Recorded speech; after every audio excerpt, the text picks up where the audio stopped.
عبس وتولى أن جاءه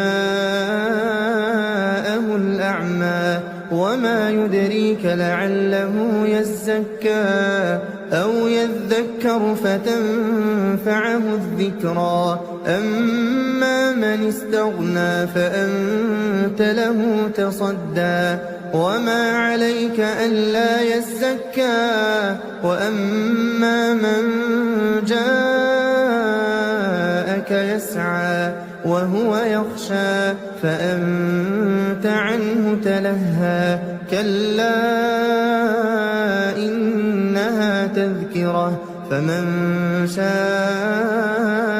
ذكره في صحف مكرمة مرفوعة مطهرة بأيدي سفرة كرام بررة قتل الإنسان ما أكفره من أي شيء خلقه من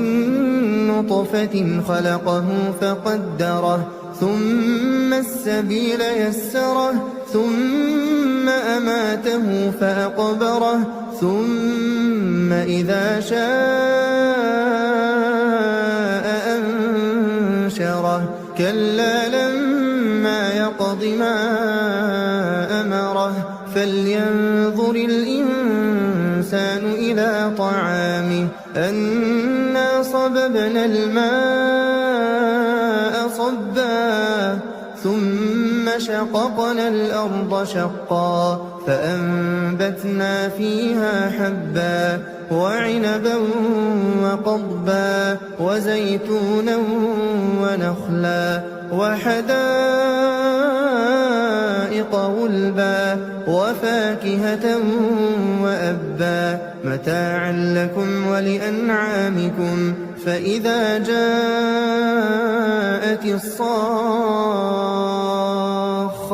يوم يفر المرء من أخيه وأمه وأبيه وصاحبته وبنيه لكل امرئ منهم يومئذ شأن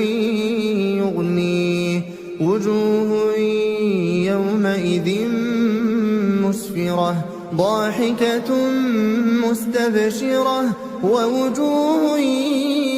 يومئذ عليها غبرة ترهقها قترة أولئك